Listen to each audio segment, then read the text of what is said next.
असेल, पण तुर्तास बुलेटिनमध्ये बातम्यांचा वेगवान पद्धतीने आढावा घेऊयात.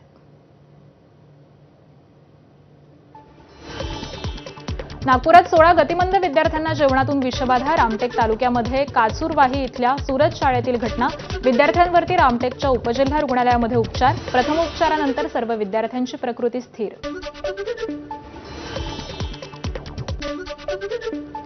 नागपुरात खेळण्यासाठी घराबाहेर गेलेल्या 3 वर्षीय मुलाचा मृतदेह नाल्यामध्ये सापडल्यामुळे खळबळ. मोहम्मद कौनेन असं मुलाचं नाव आहे. या प्रकरणी यशोधारा पोलीस ठाण्यामध्ये नोंद झाली आहे.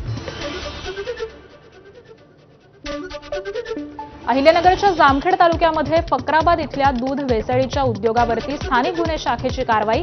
1200 लिटर फॅट वाढवणारं घातक लिक्विड आणि रासायनिक पावडर जप्त. व्यावसायिकासह दोघांना अटक करण्यात आली आहे.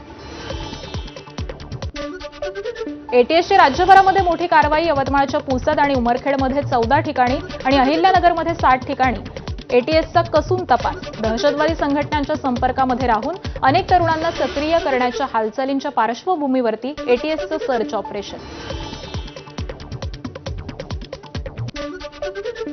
3 महिन्यामध्ये लाखोंचा फायदा करून देण्याच्या आमिषाखाली अनीस खान या व्यावसायिकाची फसवणूक करणाऱ्या झाकीरुद्दीन सय्यद आणि त्याच्या दोन्ही मुलांवरती गुन्हा दाखल. व्यावसायिक कर्जाच्या नावाखाली तब्बल 41 लाख रुपयांची फसवणूक झाली आहे. पायी चालणाऱ्या मुलीची भर रस्त्यामध्ये छेड काढली. अकोल्याच्या जवाहरनगर परिसरातली धक्कादायक घटना आहे. घटनेचा संपूर्ण प्रकार हा सीसीटीव्हीमध्ये चित्रित झालाय.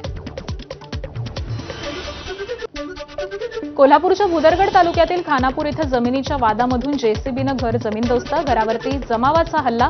13 तोळा सोनं आणि 9 लाखाची रोकड पळवली आहे. तर हल्ला करणाऱ्या 25 ते 30 जणांवरती गुन्हा दाखल. आणि या घडामोडींनंतर बुलेटिनमध्ये वेळ झाली आहे एका छोट्याशा ब्रेकची. पाहत रहा एबीपी माझा.